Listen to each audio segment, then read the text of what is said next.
Rising tensions involving Iran have disrupted a significant share of global crude supply, pushing oil prices above $100 a barrel and sending ripple effects across the energy market. Now, for Nigeria, the implications are mixed. Higher crude prices mean stronger revenues for government. However, since the 2026 budget benchmark is far below current market levels. But for these citizens and businesses, the same surge has translated into higher fuel cost and a deeper cost of living strain. Now, there is also movement in the domestic market.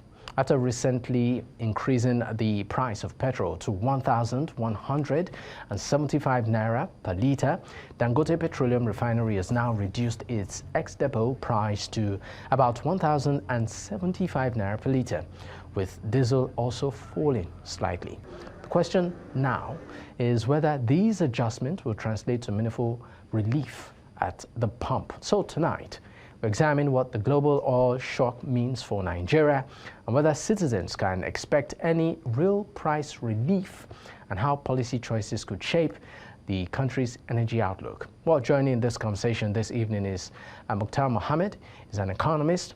Also, I have Nick Agule. He's an energy expert. He joins virtually. Also, Olatide Jeremiah is the CEO of PetroleumPrice.ng. He's with me live in the studio. And of course, it's a bumper pack show tonight. Gentlemen, thank you for your time. Thank you so much. Thank you very much. Yeah. All right, let me start with you, Mr. Muktar Muhammed. For the benefit of viewers watching at home, how dire is the situation globally since this Israel plus US war with Iran that has escalated and sort of put everyone on their toes? Well, I mean, it's a very dire situation that we find ourselves, knowing that this is a region that controls over, let me say, over 20% of oil in the whole world. And so definitely, and if that crisis was just restricted to Iran alone, maybe wouldn't have seen the kind of volatility and price we are seeing, or the kind of challenges the world is going through. But it must just look like all the world OPEC nations that produce the highest in terms of volume in production of crude are under attack. Because you look at Saudi Arabia, you look at United Arab Emirates, you look at Jordan. You also look at all the Middle East seems to be under attack. And then you look at that waterway, the Strait of Hormuz, where most ships are passed through for supply. That completely shut down 20% of the supply chain to the world. So definitely, how daring it is, you could also see the EU trying to see how they can release strategic reserve. The US also is feeling the bite in terms of hike in petroleum product, both gas and others. So definitely, it's a very, very challenging time for the world. Especially, it's a really challenging time in terms of the energy crisis. And for the first time, everybody in the world knows that the war evolved around oil. So both sides, a lot of people have been talking about how we should start looking for a new source of energy to make sure that oil will not be as the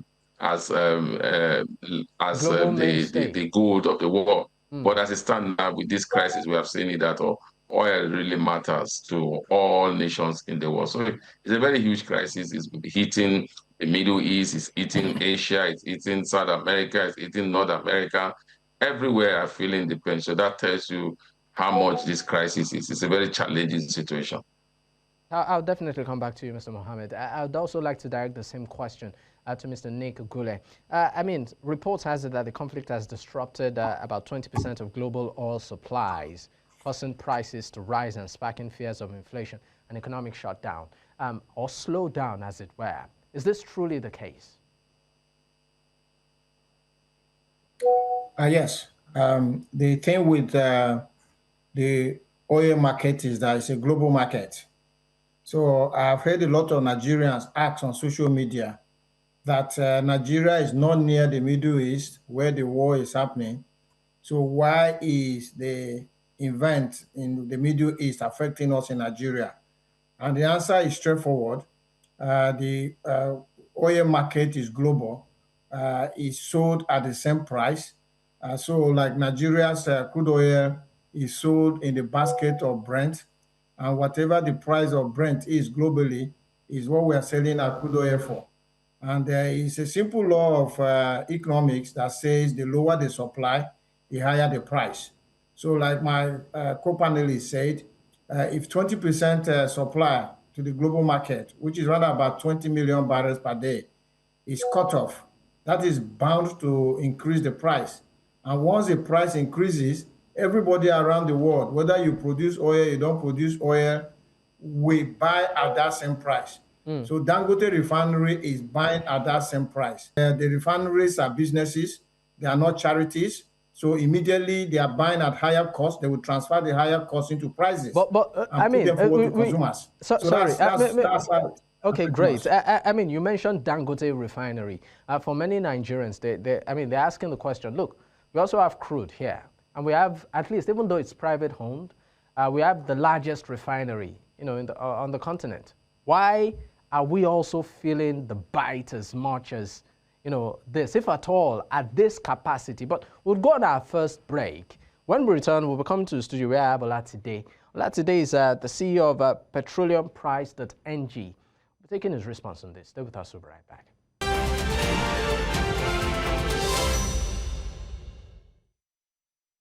You're still watching Politics HQ on News Central Television, and of course, we're looking at the fallout of the global war, the U.S. Israel war, with Iran, and how all of this has had economic ripple effect for even we in Nigeria. And if at all, what can we do? I still have my guest with me. Muktar Muhammed is an economist, Nick Agule, an energy expert, and also Olatide Jeremiah is the CEO of PetroleumPrice.ng. It's great to have you still with me, gentlemen. Let's come to the studio right now, Mr. Jeremiah. I'd also like to ask you your take as regards everything that is happening, particularly with reports of how prices are surging. I mean, on a global scale, do you see this issue abating anytime soon, even with some massive installations that we've seen that have been bombed, by missiles, both from the U.S. and that of Iran? Thank you for having me once again. Quite frankly, it's a disturbing happenings. And I reported a few days ago that the price uptick in the last 1 week has been disturbing. Dangote Refinery increased its diesel price from 880 to 1,620. That is a 63% increase. That equals to 550 naira. And even having crude at its backyard, the price of oil can't go down to its barest minimum.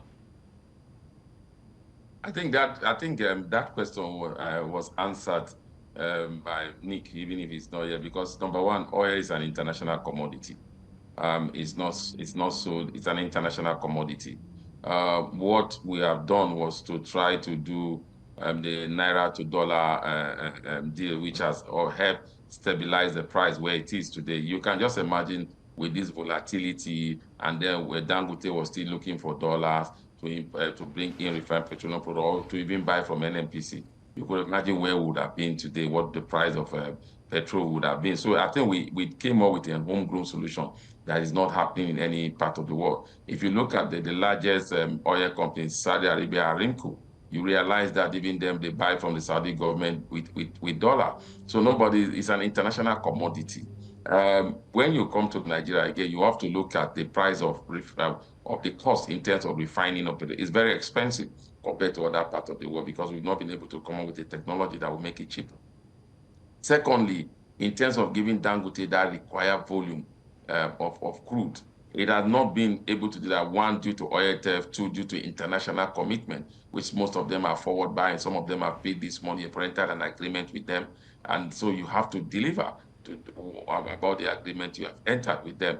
So it's international best practices that is happening. We also have to look back why we came to this was Before now, I mean, I think it was the Obasanjo administration in 1976 that came up with this policy whereby crude should be sold to international organization. Even the NNPC at a point was buying crude from the federal government. So definitely it's not a policy, it's a policy that we might look into now. In terms of emergency, yes, you begin to look at, okay, like what is happening now, instead of you selling so much of your crude to the international market, which practically is not even there if your goods are supposed to move through the sea with the kind of challenges that we have. So you could also begin to improve that supply to Dangote Refinery in the short term. And then see, now Dangote is a private refinery. And I know a lot of Nigerians, if the government has provided about 70% to Dangote Refinery and then struggling to meet up demand for international commitment, a lot of Nigerians would have been saying, oh yeah, he's monopolizing, you're giving him all the attention, we are no more any more effect, because that would be reduced effects into our treasury, and that also will have its own effect in terms of the exchange rate. So why it is like that is that Brent crude is an international product. It's not you cannot even localize it. And then again, like I always say, is the key income. It's Nigeria's major source of revenue. And so the Nigerian government is already taking a bite in terms of selling at Naira at a fixed exchange rate, even if we are still in the dark of what this exchange rate is. It's only known between Dangote and the government.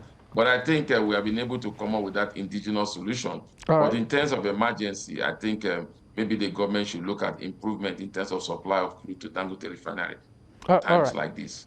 All right, thank you so much. We'll go on a quick break. When we return, given the peculiarity of the global market right now and what is happening, what can Nigeria do? What can its government do? That's what's on the lips of many. We'll talk about that when we return. Stay with us. We'll be right back.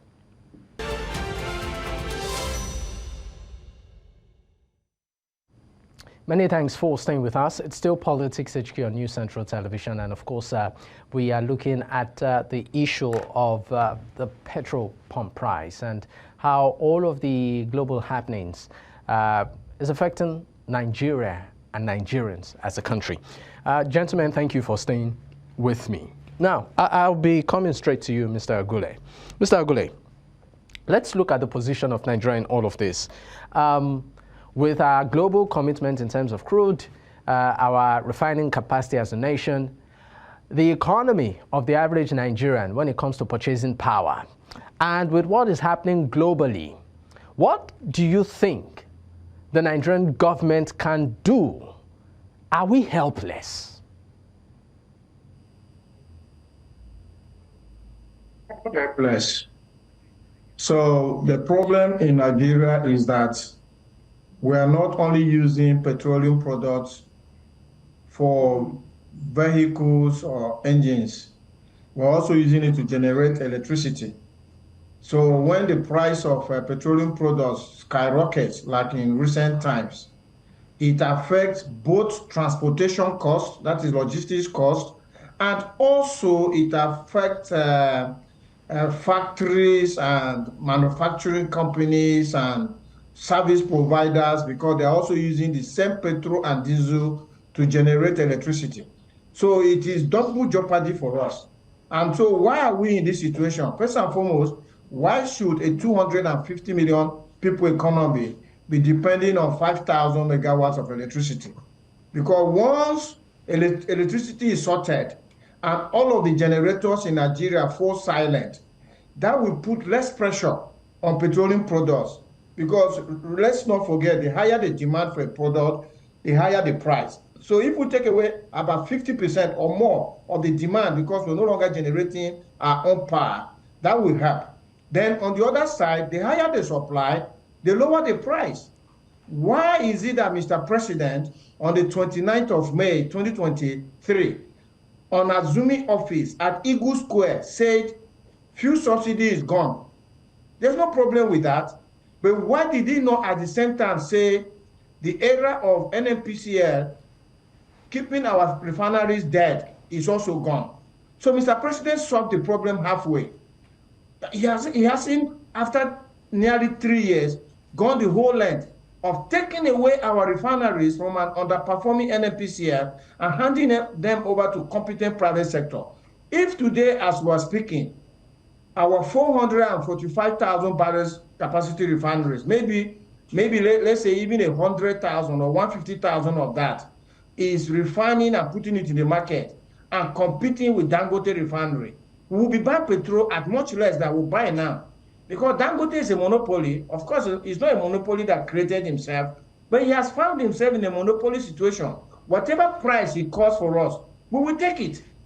Because what's the alternative? The alternative is importation, and that is going to come at high cost as well. So why will Mr. President remove fuel subsidy and do nothing about the refineries for 3 good years? Maybe I should just put this to you as a direct question. Do you think, given the peculiarity of what is happening right now and the way the pump price is surging, do you think bringing back subsidy, even if it's on a temporary basis, would do any good? So I wrote an article this evening about subsidy. And I actually called on the president to convene the National Economic Council and the Council of State to discuss with the subnational government so that they can pay subsidy from the windfall that we're getting. Because let's not forget, the benchmark price for crude oil in the 2026 budget is $64.85. And crude oil almost touched $120. That's almost double the price. So we are receiving a lot more money into the Federation account as a result of what is happening. But the monies that are coming to the Federation account go to only 37 men in Nigeria. 37 men. And what 37 men? It is the president and the president. And it is expected that they are expected to use that money to provide welfare, but that is not happening. So the only way that Nigerians can actually benefit from this windfall directly is if the pump price of petroleum products is subsidized. Now, a lot of people will think about the subsidy regime of before. That subsidy regime was a criminal enterprise because we were paying subsidy on cargoes that were meant to be imported. And some of the cargoes never ever made it to the shores of Nigeria. Those that made it to the shores and will pay subsidy turned around and went away to neighboring countries. The president can install a subsidy regime that is paid based on the petrol that is dispensed at the pump to Nigerians. So it is the pump data. Nigerians can also get the positive impact of this windfall. So basically what you are saying, Mr. Nick, is that even if it's temporarily, given the peculiarity of what we are having now, subsidy should be brought back. Yes. In fact, one of my co-panelists was saying that you don't subsidize your main source of income. And he mentioned taxation. And I wanted to disagree with him because, I live in the UK. The UK have what you call tax credit. So credit means if you income is so low that it's for own wage, instead of paying tax, the government rather credits your account, like making of your income. It's called tax credit. It's a pure form of subsidy because at the end, the government is augmenting your income. Apart from that, the government is paying child benefit to us. You have a child that is less than 18 years, government pays you child benefit. What is child benefit? Government is subsidizing the cost of bringing up that child. The government is giving us health care free of charge. It's subsidy. It means when we go to see the doctors and the doctor writes a check, maybe £500, the government pays off the check and we just work out free. Same thing, government is subsidizing education up to high school level. So there's nothing wrong with subsidy. The problem with the subsidy in Nigeria was because it became a criminal enterprise. And look, Mr. President could have fought off the criminal enterprise of the subsidy. But he decided to throw away the baby and the bathwater, which was still okay. But why is the president not doing anything about our foreign refineries? All right. Thank you so much, Nick. We'll go on a quick break. When we return, I'll be taking Mr. Mohammed's, what I call it, response to, of course, I know Nick did say he disagreed on some parts, and also the final thoughts of Jeremiah. Stay with us. We'll be right back.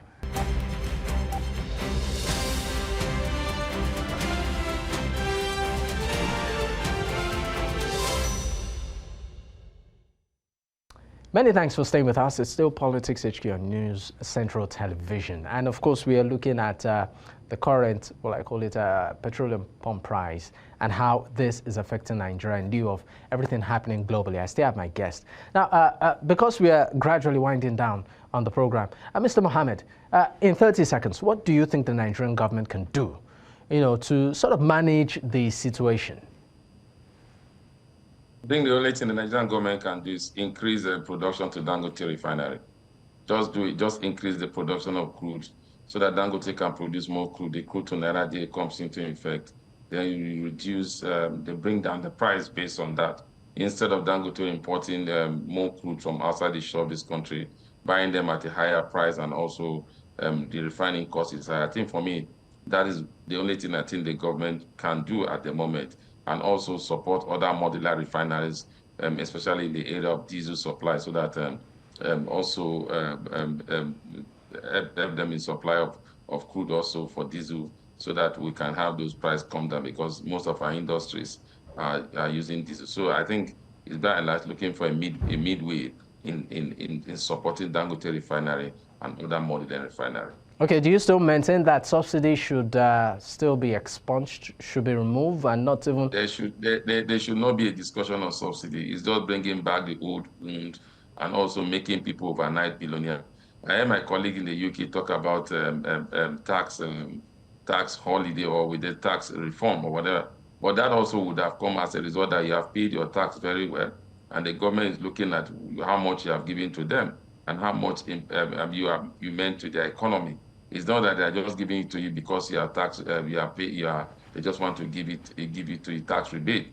I also have to look at the area where, that's why I said that, yes, I agree with him on the part of education. Those are social investment, education and healthcare, which I think the Nigerian government have not been able to support very well with the increment in terms of revenue, where I've come to the 3 tiers of government. I expected that education should be better, and also infrastructure, and also healthcare. That is a major challenge, and I think I totally agree with that. Those are the places that I think government should be subsidizing, not subsidizing the petroleum sector, which is, I still maintain, the key revenue driver of the Nigerian economy. All right. How about you, Olatide Jeremiah? Okay, for me, it's so unfortunate that 80% of Nigerians still live in abject poverty, and on that note, subsidy is an economic tool used all over the world to support developing countries like Nigeria. So subsidy should be brought back and restructured. That is my take. Brought back and restructured. And restructured. How? Yeah. In a way, in a way that the importers will not have access to those funny deals that they do and all of that. So brought back, maybe through the Dangote Refinery.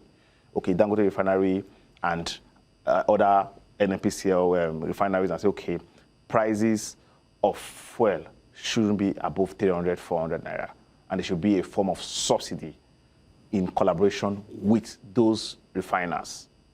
So, yeah, in a way that, okay, what is your refining cost? This is the refining cost. We are going to subsidize it to make sure that you sell to Nigeria at 300 naira. Because this country, Nigerians, if you go closer to go on the streets, people are not feeling it. It's really tough. So it should be structured in a way where those refiners, the major refineries, you should have like a collaboration with them. Petroleum product shouldn't go beyond a 300 naira at the pump. 300. You shouldn't go beyond 300. Yes. But what's your response to people that people within the realms of power and are empathetic to the current administration that have said, look, even though it's expensive, it's still available. You can go to the filling station, for instance, and you will get it. You can't remember when last, during this administration, you ever saw scarcity in spite of the price. So, I mean, is that a solid point? Jeremiah? For me, for a country like Nigeria that has enormous natural resources, like the oil and all of that, availability should be a norm. We shouldn't be happy that we have availability. Availability and affordability is key. Is key. All right. So availability without affordability is still an incomplete equation.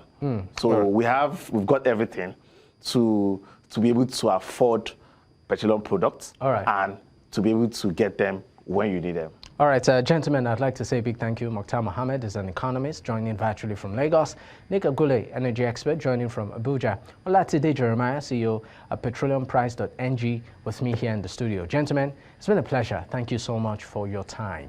Well, this, of course, is the big... Great. This, of course, is the bit time will permit. In case you missed out, you can catch up on our YouTube platform. That's at News Central TV. You can also choose to follow us on social media. Remember, the opinion of our guest remains theirs and not that of News Central. I am Dakbo Adigboye. Up next is Tonight.